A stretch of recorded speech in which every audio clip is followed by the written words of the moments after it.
Olá, pessoal, tudo bem? Professora Vivian Cristina, nós vamos para o nosso quarto e último simulado. Espero que tenha sido proveitoso para vocês. Quem errou aqui, que acerte na prova. Eu busquei me antecipar com temas e questões que eu penso que podem aparecer nas provas de vocês, tanto do Paraná quanto do Pará. E nós vamos aqui projetar o arquivo e analisar as questões. Já mandei o PDF com o gabarito comentado, mas fica aí também como revisão para vocês. Então, vou compartilhar aqui o arquivo que vocês receberam aí para analisarmos as questões. Vamos lá? Primeira questão traz uma classificação. Apesar disso não vir expresso no edital de vocês, acho importante, já caiu em algumas provas. São classificações confusas, os próprios autores divergem muitas vezes, mas é importante ter uma noção, tá? E são detalhes que tornam a questão incorreta, né? Como essa classificação que eu trouxe aqui para vocês. Nós vamos revisar. Quem traz essas classificações é o André de Carvalho Ramos. Quem quiser conferir, quem tem a apostila, pode verificar aí no 6º capítulo que eu trouxe algumas dessas classificações, tá bom? Então, primeira questão, sobre a classificação dos direitos humanos, marque a alternativa correta. Letra A. Quanto à sua função, os direitos humanos se classificam em direitos propriamente ditos e garantias fundamentais. Essa questão está errada porque essa classificação não é quanto à função, é quanto à finalidade. Vejam esse detalhe, né? Uma bobagem, nos parece uma bobagem, mas a classificação, segundo o critério adotado, nos diz que essa é a classificação segundo a finalidade. Como que eu vou me lembrar disso? Qual é o fim daquela norma? Ela expressa um direito ou ela traz um instrumento para proteger o direito? Se ela simplesmente declara um direito, é um direito propriamente dito, a sua finalidade é declarar o direito. Se ela traz uma garantia para proteger o meu direito, ela é uma norma garantia, né? A sua finalidade é de trazer um instrumento de proteção do direito. Então, percebam que na nossa Constituição, por exemplo, assim como nos tratados internacionais, nós temos direitos e garantias. O direito é a liberdade de locomoção, a garantia é o habeas corpus. O direito é a liberdade de expressão, a garantia é a proibição de censura. O direito é a liberdade de crença, a garantia é a proteção aos locais de culto e suas liturgias, pegando aqui alguns exemplos do nosso texto constitucional, tá bom? E atenção, nessas classificações, os autores costumam misturar direitos humanos e fundamentais. Então, não se apavorem com isso, não fiquem ansiosos, tá? Busquem memorizar as principais e já vi poucas bancas cobrarem, porque, como eu disse, são questões confusas e principalmente quando trazem exemplos, os próprios autores se confundem, são divergentes, né? Então, não é uma questão muito provável, mas para a gente ficar seguro, eu achei melhor reproduzir essa classificação, tá? Letra B, em relação à finalidade, os direitos humanos podem ser direitos de defesa, direitos a prestações, direitos a procedimentos e instituições. O erro aqui é que essa classificação não é quanto à finalidade, é quanto à função. Então, a letra A e a letra B estão trocadas, tá? Classificação quanto à função do direito. Ele traz um direito de defesa, e aqui sempre pensando no indivíduo em relação ao Estado, defesa da liberdade do indivíduo frente ao Estado, prestações, o nosso direito de exigir algo do Estado, procedimentos e instituições, como, por exemplo, acesso à justiça, a própria instituição do Poder Judiciário, né? Então, essa classificação é quanto à função e não quanto à finalidade.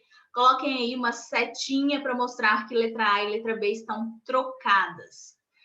Letra C. Conforme a classificação pela forma de reconhecimento, os direitos humanos se classificam apenas em expressos ou implícitos.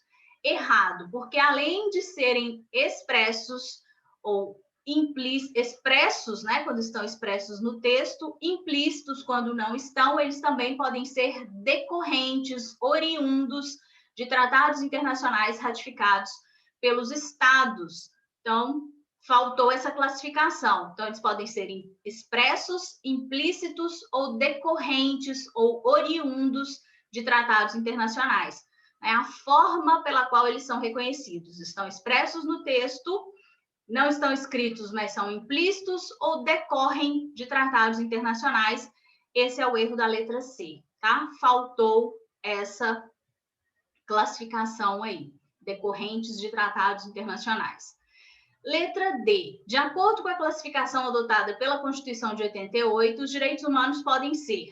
Aqui nós temos uma parte que é bastante comum, né? Que nós utilizamos com muita frequência, e outra que é uma novidade trazida pela doutrina. Então, quando nós pegamos a Constituição para estudar direitos fundamentais, como que ela divide esses direitos?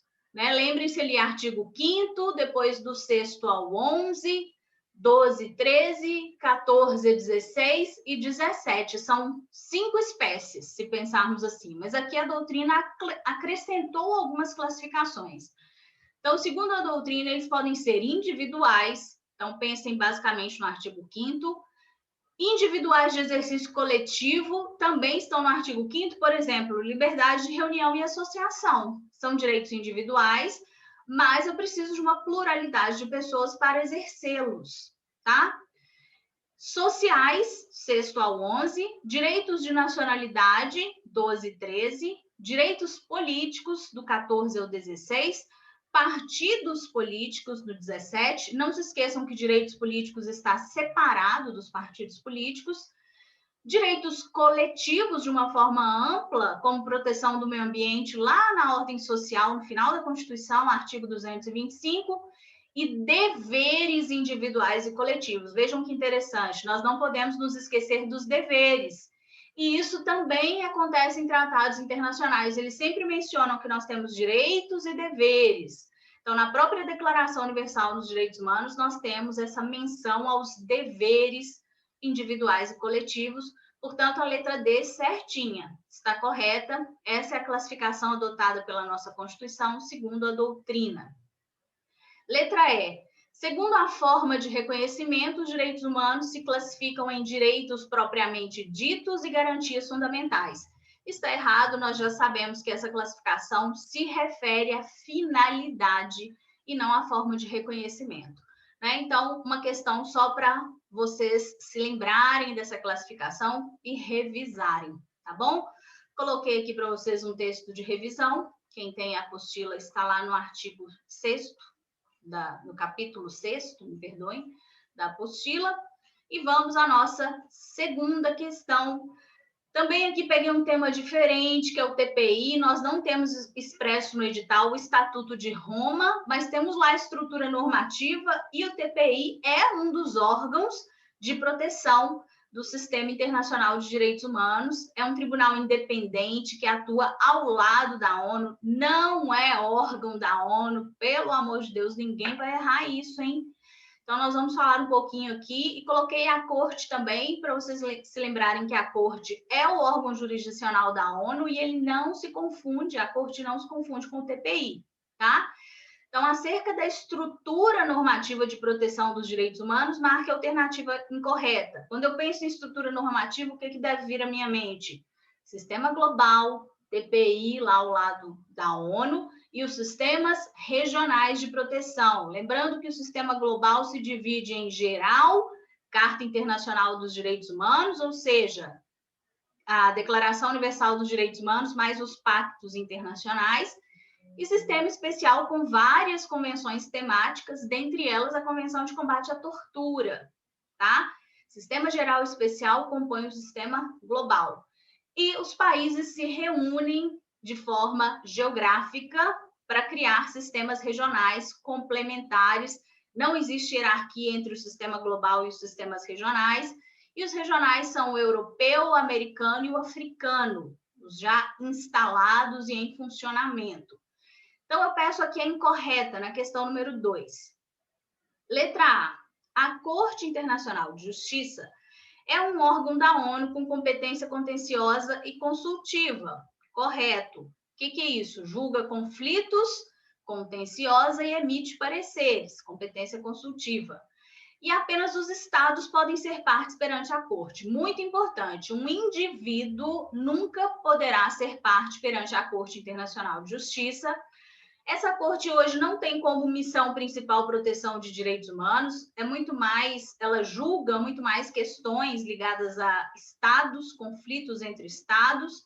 O Antônio Augusto Cansado Trindade, que é atualmente juiz da corte, tem realizado um trabalho buscando, né, ampliar a competência da corte para incluir violações de direitos humanos. Um trabalho muito legal que ele tem realizado por lá. Então, letra A correta. Letra B. A responsabilidade do TPI é subsidiária, complementar, ou seja, o TPI só entra em ação se houver omissão ou incapacidade do sistema judicial interno. Correto. O TPI é o Tribunal Penal Internacional.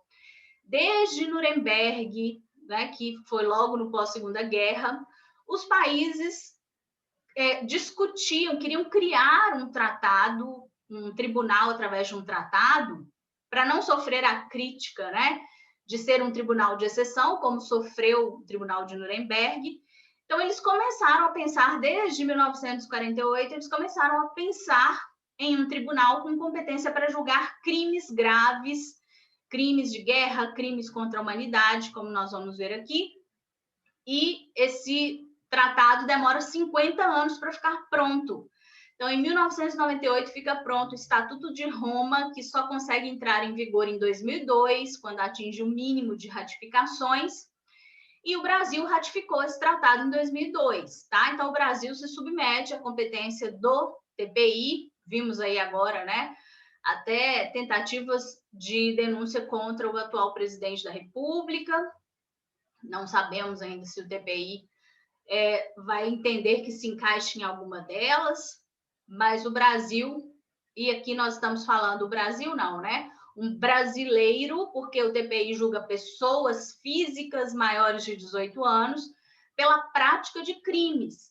Então, o brasileiro pode sim ser julgado porque o Brasil aceita a competência, mas o TPI ele não busca substituir a justiça do Estado.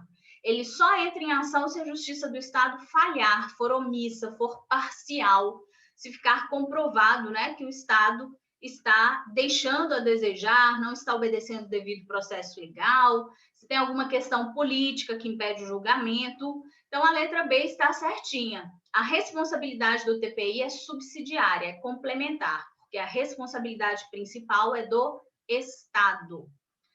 Letra C, o TPI só julga pessoas naturais e maiores de 18 anos. Muito importante. Corte Internacional de Justiça, que é órgão da ONU, só julga estados. TPI, que não é órgão da ONU, mas atua ao lado da ONU no sistema global, só julga pessoas maiores pela prática de crimes, tá? Letra D, apesar de fazer parte do sistema global de proteção de direitos humanos, o TPI não é órgão da ONU. Correto, como eu acabei de dizer. Um dos seus principais antecessores é o Tribunal de Nuremberg, também correto. Nuremberg foi importantíssimo, apesar das críticas sofridas, porque nós temos a reconstrução dos direitos humanos no pós-guerra a partir de um referencial ético, moral. Então, as pessoas tiveram conhecimento, muitas nem sabiam o que acontecia, né, nos campos de concentração nazistas. Então, quem tiver oportunidade, quiser dar uma descansada aí antes da prova, ver um filme legal, o Julgamento de Nuremberg é fantástico. São 3 horas de filme, você descansa e também estuda, né? Bem interessante. E mostra o funcionamento desse tribunal na cidade de Nuremberg, na Alemanha, para julgar criminosos nazistas. Então, é sim um importante antecedente. E, além de Nuremberg, nós tivemos tribunais como o de Ruanda e da ex-Iugoslávia, que foram criticados porque foram criados por resoluções do Conselho de Segurança da ONU, e nós sabemos que esse não é o ideal, né? Que o ideal é um tratado estabelecendo o tribunal, como aconteceu com o TPI. Então, podem aparecer em provas Nuremberg, Tribunal de Ruanda, para julgar os crimes da Guerra Civil de Ruanda, e da ex-Iugoslávia. Tá? São antecedentes importantes do TPI. Letra E. O TPI foi instituído pelo Estatuto de Roma, correto? Como eu disse, é aberto a assinatura em 98 e entra em vigor em 2002. O Brasil ratificou pelo Decreto 43 de 88 em 2002 e possui competência para julgar crimes de guerra, correto, genocídio, correto, contra a humanidade, correto, e terrorismo, errado. Terrorismo está fora.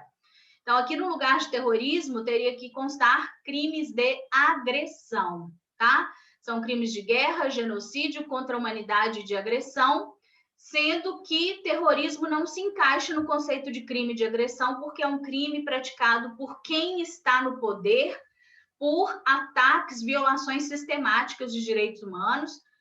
Inclusive, uma das tentativas de denunciar o nosso presidente foi com base, né, nesses crimes de agressão. Vamos ver qual vai ser a manifestação do TPI, se ele vai chegar a se manifestar sobre isso. Então, a incorreta é a letra E. TPI não possui competência para julgar crimes de terrorismo, tá? Fique atento. Coloquei aí uma revisão da Corte Internacional de Justiça e também do TPI, para vocês fazerem a leitura. Vamos à nossa terceira questão, sobre o processo de formação dos tratados internacionais. Acho que é um tema muito forte, eu acho que uma questão vai ser sobre esse tema. E aqui eu falo mesmo das fases do processo e quero a incorreta. Então, sobre o processo de formação dos tratados internacionais, não é correto afirmar.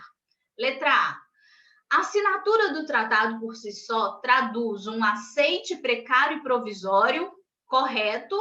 Essa é a ideia da assinatura, né? O presidente assina, não estamos ainda vinculados. Qual que é vinculados? A ideia é que ele vai levar para o seu país analisar, para o seu legislativo, no nosso caso, analisar e aprovar o texto. Trata-se da mera aquiescência do Estado em relação à forma e ao conteúdo final do tratado. A assinatura do tratado, via de regra, indica tão somente que o tratado é autêntico e definitivo. Então, ela sinaliza que o país tem interesse de ratificar, mas ainda não nos vincula juridicamente, só gera uma obrigação de não agir de forma contrária ao que está no tratado, até por uma questão de boa-fé, nós já comentamos isso aqui, né? Então, correta a letra A. Letra B, a ratificação, explica Flávia Piovesan, significa a subsequente confirmação formal por um Estado de que está obrigado ao tratado. Significa, pois, o aceite definitivo, pelo qual o Estado se obriga pelo tratado no plano internacional. Perfeito. Assinou, sinaliza um interesse. Ratificou, significa, sinaliza perante os outros países que estamos obrigados a cumprir. Mas sabemos que aqui no Brasil, para ter valor internamente, o que o Supremo exige, além da ratificação? A promulgação de um decreto presidencial. Não se esqueçam disso. Então, letra B também correta. Letra C. É competência exclusiva da Câmara dos Deputados resolver definitivamente sobre tratados internacionais que gerem compromissos gravosos para a República Federativa do Brasil. Errado, essa competência não é da Câmara, é do Congresso Nacional.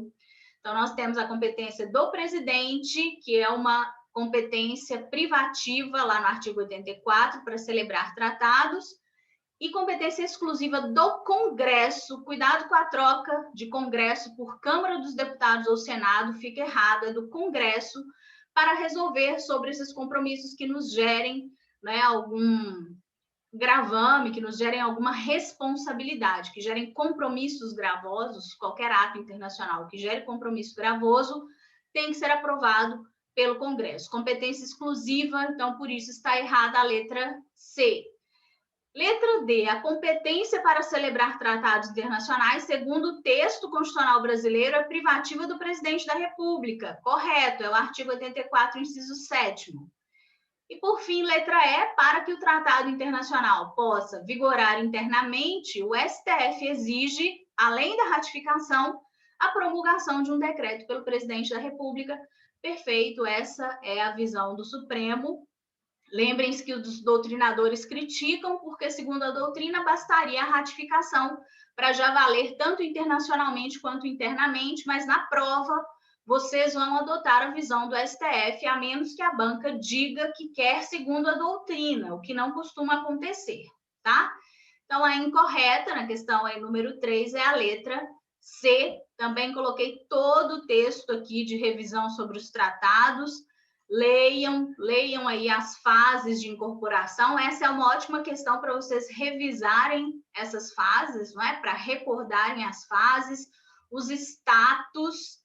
Então, Tratado de Direitos Humanos ou tem status de emenda, conforme parágrafo 3º do artigo 5º, ou se não conseguir essa aprovação, ou se é anterior à emenda 45 de 2004, entra como norma supralegal. Não tem tratado de direitos humanos que seja lei ordinária ou lei complementar. Cuidado com isso, erro básico que vocês não podem cometer de forma alguma, né? Então, tá aí toda a visão do STF, a divergência com a doutrina. Revisem essa parte, porque uma questão da prova vai ser sobre isso, hein? Temos 2 tratados com status de emenda, Convenção da ONU sobre os Direitos das Pessoas com Deficiência e seu protocolo facultativo, e mais recentemente o Tratado de Marrakech, também sobre direitos das pessoas com deficiência visual, pessoas cegas. Os 2 ou 3, a depender do entendimento, têm status de emenda. Questão número 4. Aqui é uma questão que relaciona direitos humanos e Constituição, como temos expresso no edital de vocês, né? Sobre a proteção dos direitos humanos, foram disposições acrescentadas na Constituição Federal de 88 por meio da emenda 45 de 2004, exceto, gente, a emenda 45, conhecida como reforma do Judiciário, ela trouxe dispositivos muito importantes para a proteção de direitos humanos. Então, essa seria uma questão totalmente possível na prova de vocês, né? Nós temos esse tópico nos 2 editais, Paraná e Pará, que são direitos humanos na Constituição. Então, eu busquei fazer essa relação aqui e reforçar a importância da emenda 45 de 2004. Então, eu quero saber o que a emenda acrescentou, né? Todos os artigos vieram com a emenda, exceto. Então, ou é um artigo que já estava no texto original ou que veio por outra emenda. Essa é a minha pergunta. Então, vamos lá. Letra A. A todos no âmbito judicial e administrativo são assegurados a razoável duração do processo e os meios que garantam a celeridade de sua tramitação. Esse é o artigo 5º, inciso 78 da Constituição, e sim, foi acrescentado pela emenda 45, provando que a emenda constitucional não pode retirar, mas pode adicionar direitos, né? Ganhamos um direito fundamental, esse direito à celeridade processual, tão polêmico e criticado aí, então, assunto para uma outra aula. Mas o fato é que veio o artigo 5º, inciso 78, esse inciso foi acrescentado pela emenda 45, então não é essa a nossa resposta. Letra B. O Brasil se submete à jurisdição do Tribunal Penal Internacional, a cuja criação tenha manifestado adesão. Correto é o artigo 5º, no parágrafo 4º. Então, o artigo 5º, com a emenda 45, ele ganhou um inciso e 2 parágrafos, o 3º e o 4º. Esse é o parágrafo 4º. Letra C. Os tratados e as convenções internacionais sobre direitos humanos que forem aprovados em cada casa do Congresso Nacional, em 2 turnos, por 3/5 dos votos dos respectivos membros, serão equivalentes às emendas constitucionais. Correto, esse aqui tem que saber de cor e salteado, é o artigo 5º, parágrafo 3º, também, né, proveniente da emenda 45 de 2004. Letra D. Os direitos e garantias expressos nessa Constituição não excluem outros decorrentes do regime, que é o nosso regime democrático, e dos princípios por ela adotados ou dos tratados internacionais em que a República Federativa do Brasil seja parte. Essa questão aqui, gente, é cópia literal, a letra D é cópia literal do parágrafo 2º do artigo 5º. Essa é a nossa resposta, porque o parágrafo 2º, os parágrafos 1º e 2º, eles já existem no artigo 5º desde o texto original. Eles não são provenientes da emenda 45, por isso a letra D é a nossa resposta, tá? Letra E. Nas hipóteses de grave violação de direitos humanos, o Procurador-Geral da República, com a finalidade de assegurar o cumprimento de obrigações decorrentes de tratados internacionais de direitos humanos, dos quais o Brasil seja parte, poderá suscitar perante o Superior Tribunal de Justiça, em qualquer fase do inquérito ou processo, incidente de deslocamento de competência para a Justiça Federal. Correto é o famoso IDC, o incidente de deslocamento de competência, que está no artigo 109, no inciso 5º-A e no parágrafo 5º. Já fizemos questão sobre isso, cuidado, porque não é qualquer violação, é grave violação. Só o PGR tem legitimidade, é perante o STJ, não é o STF, e em qualquer fase do inquérito ou processo, não é só na fase processual, também na fase de inquérito é possível esse pedido de deslocamento. Coloquei aqui para vocês o texto de todos os artigos, para vocês revisarem, e não se esqueçam de revisar e descer, tá? O incidente de deslocamento de competência, muito importante fazer a revisão. Já tivemos alguns casos de deferimento, como o do Manuel Matos, do Tiago Faria, promotor. Tivemos um deferimento parcial, que foi o IDC número 3 em Goiás. O IDC número 4 foi indeferido por falta de legitimidade, porque não foi o PGR que pediu. E o mais recente indeferido, o caso Marielle Franco, que é uma aposta para a prova de vocês, como eu já disse. Foi indeferido porque o STJ entendeu que as autoridades estaduais no Rio estão atuando como deveriam, não há qualquer tipo de omissão, de incapacidade, portanto, o IDC número 24, caso Marielle Franco, foi indeferido. E a última questão aí, eu fiz um misto para incluir de novo a Convenção contra a Tortura e a DU-DH, que eu penso que vai ter aí ou uma questão para cada, ou uma questão envolvendo os dois textos, já que são os textos expressos no edital, né?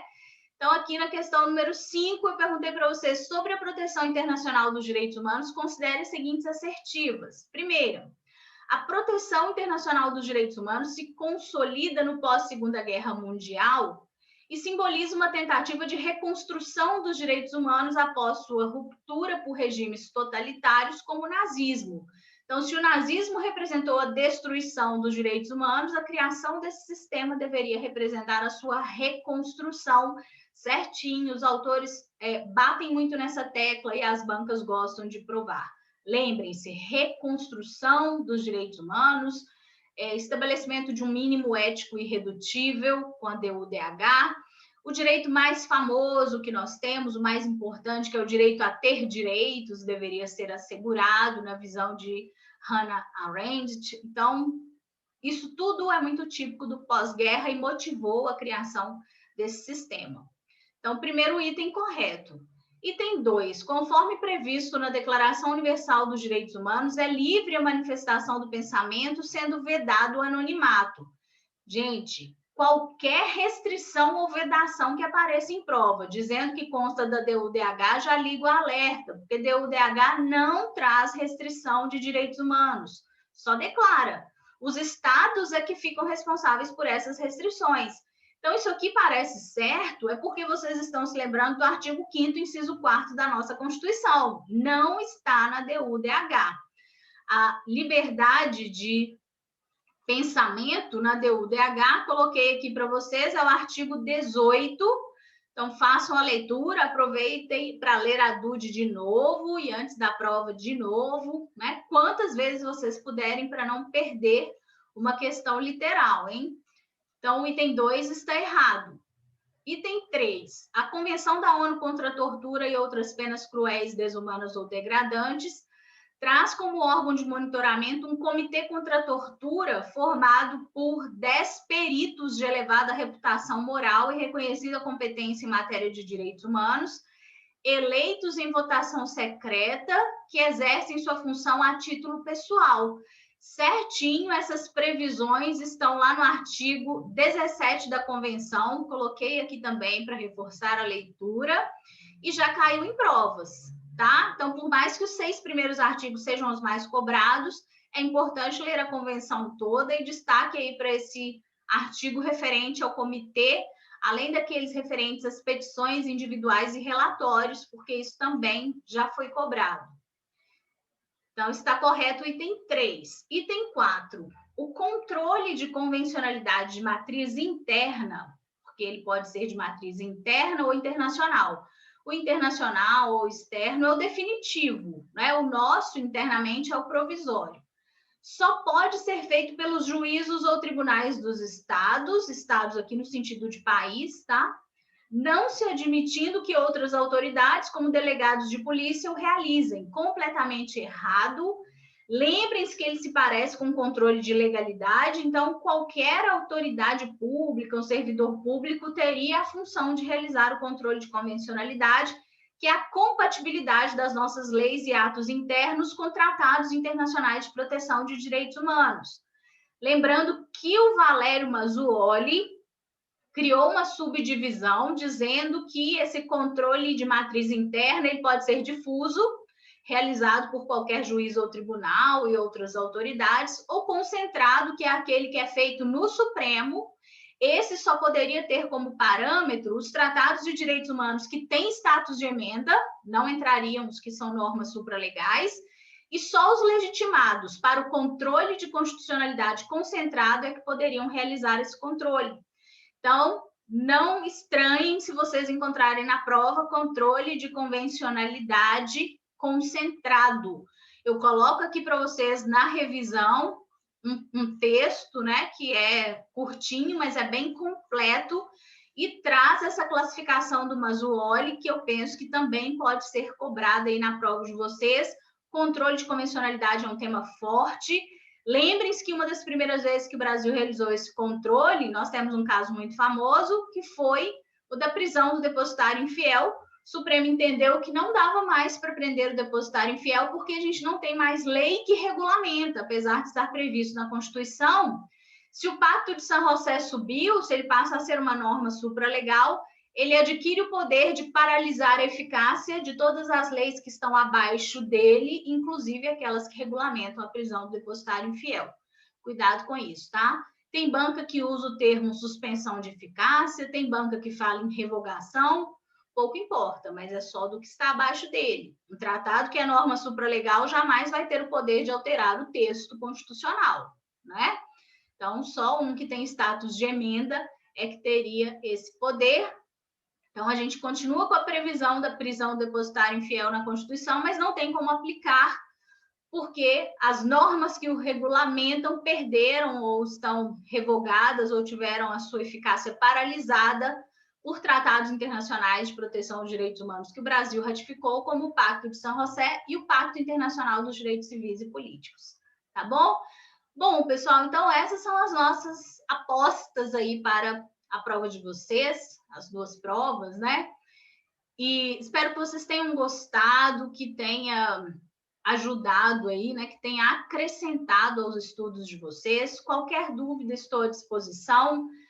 Quem terminou aí, está com tempo, faz de novo, porque são 20 questões, fora as questões da apostila, e é muito provável que tenhamos uma questão parecida, né? Se Deus quiser, tomara que vocês abram a prova e tenham aquela sensação de que nada disso é novidade.